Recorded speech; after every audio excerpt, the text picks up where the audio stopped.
I heard the testimony. It was what I expected, and I really am hoping Senator Boxer's bill takes the lead because it is a much stronger bill. It really allows the states to do what they need to do, which is be able to regulate if the EPA is unable to do it. That preemption bit has got to go, but also, all the children that are depending on us, those that are in the womb, and all the other children that are really going to be paying with their health and their lives.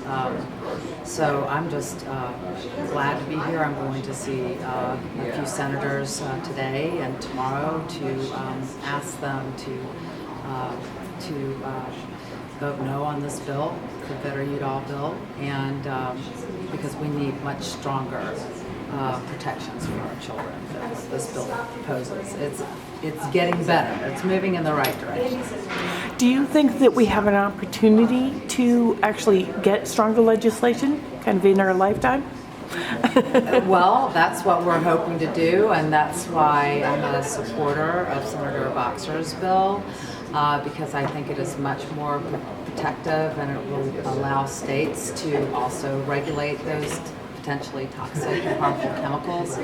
I think we can get there because I'm a board member and have been for about 10 years of EWG, Environmental Working Group, and they have been so great at pushing the information out there about the chemicals and the products that we use every day, and just they have educated the community, and moms are really concerned. I mean, the chemical industry is struggling, and they know it because there's a lot of distrust.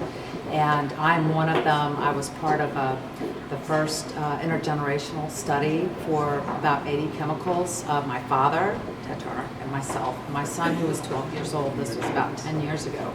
And the findings were shocking. I had high levels of artificial musk or artificial fragrance, which are carcinogenic and mess with your hormones, endocrine disruptors.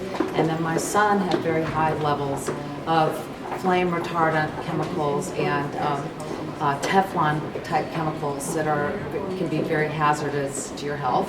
And then my father had very high levels of lead and mercury, the heavy metals.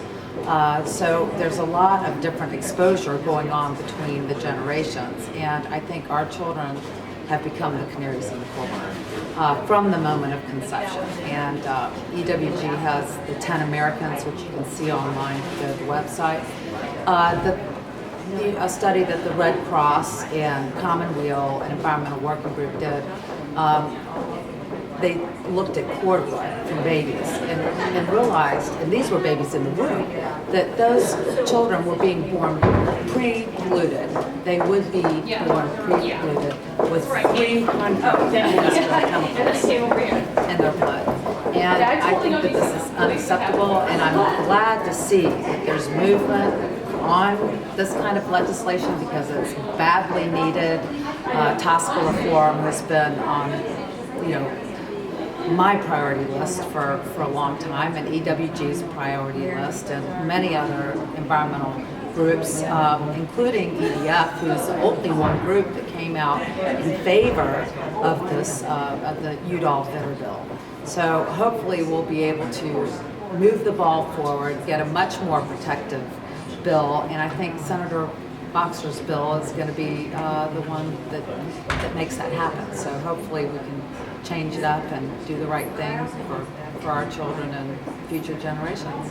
Last question, does Captain Planet and their education, do they get involved with toxic substances at all?